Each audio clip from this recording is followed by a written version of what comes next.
Assalamualaikum warahmatullahi wabarakatuh. Sugeng siang, salam kawilujengan, mugi kaciwa kasariro dumateng kula saha panjenengan sedaya.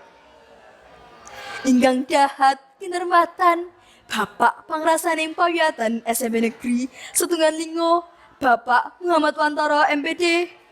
Ingkang kinurmatan Ketua Komite SMP Negeri Setunggal Lingo Bapak Hadi Sasmito SPD. Ingkang kinurmatan Bapak Ibu Guru Dalasan Karyawan SMP Negeri Setunggal Lingo lan para siswa kelas 7, 8, 9 ingkang kula tresnani. Puji syukur konjo dumateng ngarsanipun Allah SWT Gusti ingkang Maha Kuwaos ingkang sampun paring karahmatan arupi kasehatan kawilujengan dumateng kula dalah panjenengan sedaya.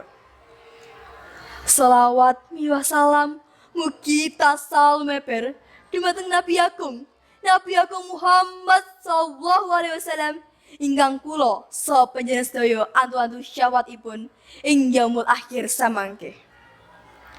Bapak Ibu para lenggah ingkang kinurmatan, keparenga kula minangka sule atur saking kanca-kanca kelas 9 ngadeg wonten mriki saperlu matur dumateng panjenengan sedaya. Ingkang sepisan kula sak kanca ngaturaken agunging panuwun ingkang tanpa pepindhan dumateng Bapak Ibu guru, Bapak Kepala Sekolah, Bapak Ibu karyawan lan para warga SMP Negeri Setunggal Lingo. Ingkang sampun paring warah saha ngelmu ingkang kathah kanthi sabar, telaten lan kebaulas asih. Sadangunipun kula sak kanca ngangsu kawruh ing pawiyatan menika. Kaping kalihipun keparenga kula sak kanca nyuwun agunging pangapunten awit asring damel mangkel, cuwa saha runtik.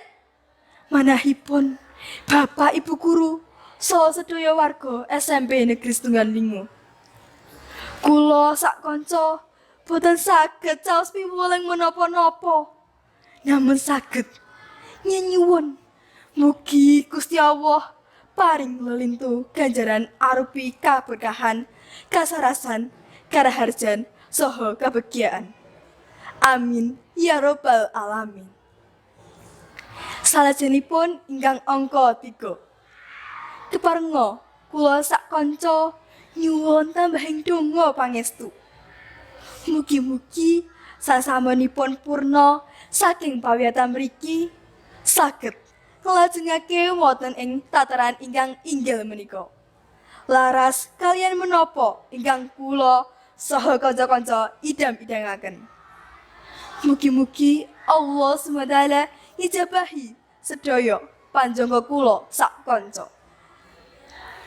Kaping sekawan kula sak kanca nderek piweling dumateng adik kelas 7 saha kelas 8. Mugi-mugi tansaya greget anggonipun sinau sarta majengaken pawiyatan menika. Bapak Ibu para lenggah ingkang winantu ing Suka Basuki wasana cekap semanten saking kula. Iwak sepet dimasak yu semi. Sedaya lepat kula nyuwun pangasemi. Matur nuwun. Wassalamualaikum warahmatullahi wabarakatuh.